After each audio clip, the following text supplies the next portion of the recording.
এই সরকার তারা মহার্ঘ ভাড়া দিতে পারে না, আর তাদের সরকার ভাস্কর ঘোষ সংগ্রামী যৌথ মঞ্চ, তার অপরাধ হচ্ছে তিনি চাকরি প্রার্থীদের সমর্থনে রাস্তায় হেঁটেছেন, তাকে কলার ধরে মারতে মারতে তাকে লালবাজার সেন্ট্রাল লকআপে ঢুকিয়ে দিয়েছে। এটা প্রথম হয়নি। এই সরকার হিংসা আর দুর্নীতি দিয়েছে, আর কিছু দেয়নি। আপনি কিছু চাইলে আপনার গলা ধাক্কা, জেল, কেস আর আপনার অত্যাচার জুটবে কপালে। এর আগে প্রাইমারি টিচাররা ডিএর জন্য আন্দোলন করেছে, তাদেরকে গলার ধরে লাত মারতে মারতে পুলিশ গাড়ি দিয়ে তুলেছিল। মহিলাদেরও ছাড়া হয়নি। আর এই যে যারা আন্দোলন করছেন, তারা আন্দোলন করতে করতে আর কিছুই বাকি রাখেননি। মহিলারা চুল কেটে দিয়েছেন, রাস্তায় শুয়ে আছেন খালি গায়ে, জলে কাদায় টালিনালায়, কি বাকি রেখেছেন? গণতান্ত্রিকভাবে আন্দোলনের যত দিক হয় সব করেছেন, কিন্তু তাদের কথা শোনার জন্য কেউ নেই, বরঞ্চ ওদের উপর অত্যাচার নেমে এসছে। ভাস্করের মতো যারা লড়াই করছেন, তাদের লড়াই থামবে না, সাফল্য আসবে, হয়তো দেরি হচ্ছে। আর এই লড়াই এই যে অত্যাচারী শাসককেই লাইনে আনবে। পুলিশের কাজে বাধা দান, পুলিশের গায়ে জল ছেটানো, আজকে আদালতে ভাস্কর ঘোষের জামিনের বিরোধিতা করবে। দেখুন, এগুলো তো ছেঁদো কথা। তারা আন্দোলন করছে রাস্তায়, তারা পুলিশকে মারতে যায়নি।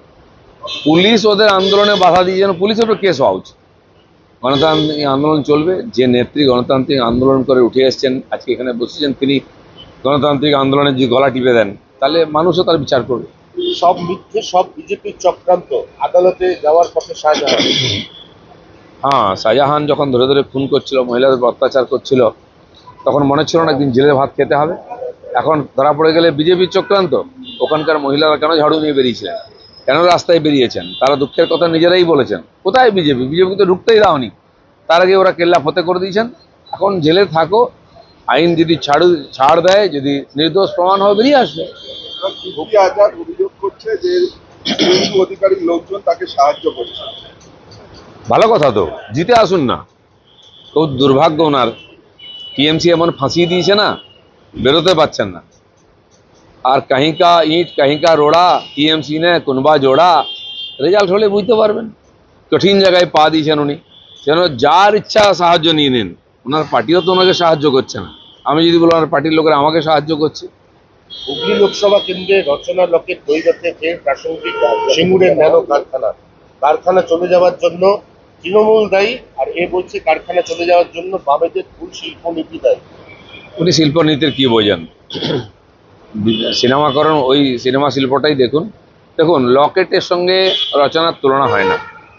লকেট সিনেমাও করে এসছে, আর কয়েক বছর ধরে সফলভাবে রাজনীতি করছে।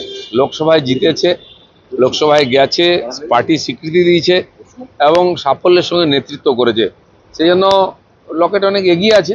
বাকিটা ওখানকার লোক ঠিক করবে। রাজভবন থেকে রাজ্য সরকারের সংঘাত, এটা নতুন কিছু না, ইতিহাস থেকেই চলছে। রাজভবনের সঙ্গে এখানকার সরকারের সংঘাত হয়, আর এটাই এখানকার রাজনীতি। যখন কোনো করার থাকে না কিছু, এখানকার সরকার, সে সিপিএম হোক, টিএমসি হোক, রাজ্যপালের বিরুদ্ধে আওয়াজ তুলে একটা টিআরপি নেওয়ার চেষ্টা করেন। এর কিছু না।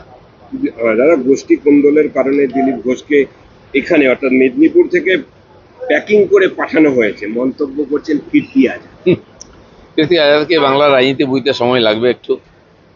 কীর্তি আজাদ বারবার আমার পিছনে লাগছেন। আরে আমি কি করলাম? টিএমসি ওনাকে ফাঁসিয়ে দিয়েছে, এখন উনি বেরোতে পারছেন না, ধাক্কাও খাচ্ছেন। কি বলবেন ঠিক করতে পারছেন না। লোক ভাবছে যে ও যদি জিতে যায় ওকে আর দেখতে পাবো। এইসব সমস্যার সমাধান করুন, উত্তর দিন। দিলীপ ঘোষ লোকের সঙ্গে আছে, থাকবে। দাদা, আরো তিনি বলছেন যে এখানে কেন এসছে দুনিয়া জানে, ওনার পেছনে শুভেন্দুর লোক লেগে আছে, তারা আমার সঙ্গে যোগাযোগ রাখছে। ঠিক আছে, দাদা, মুখ্যমন্ত্রীর বিরুদ্ধে সভায় শিশুদের নিয়ে প্রচারের অভিযোগ। দেখুন, মুখ্যমন্ত্রী যখন প্রশাসনিক বৈঠক করেন, সেখানে স্কুলের বাচ্চারা থাকে, তাদের পার্টির মিটিংয়ে স্কুলের বাচ্চা থাকে। কারণ উনি বলেছেন তোমাদের সাইকেল দিয়েছি, তোমাদের ড্রেস দিয়েছি, জুতো দিয়েছি, আমার মিছিলে আসতে হবে। কারণ ভোটাররা আসে না, ভোটারের ছেলেমেয়েরা আসে। ভবিষ্যতে যদি ভোটার হয়, ওরা হয়তো পার্টি থাকলে ভোট পাবে। এটা সম্পূর্ণ অনৈতিক রাজনৈতিক যে ব্যবস্থা আছে। আমার মনে হয় এমসিসিতে মমতা ব্যানার্জির বিরুদ্ধে কেস হওয়া উচিত। স্টুডেন্টদের নিয়ে এসে রাজনীতি করা হচ্ছে, আর তাদের শিক্ষামন্ত্রীর বিরুদ্ধে কমপ্লেন উঠেছে, ইউনিভার্সিটিতে বসে রাজনীতিক মিটিং করেছে। আজকে হঠাৎ আন্দামান যাচ্ছে। আন্দামান আমার পুরোনো জায়গা, 8.5 বছর কাটিয়েছি ওখানে, সবার সঙ্গে বন্ধুত্ব আছে, লোকেও জানে। তো নির্বাচন হলে ওখানকার কার্যকর্তারা বলেন একবার দিলীপ দাকে চাই। তো কেন্দ্রীয় কমিটি থেকে আমাকে বলা হয়েছে কমপক্ষে একদিন সময় দিন, তো আমি একদিনের জন্য আজকে যাচ্ছি, কাল ফিরে আসবো ঠিক আছে। নির্বাচনী প্রচারে। Thank you.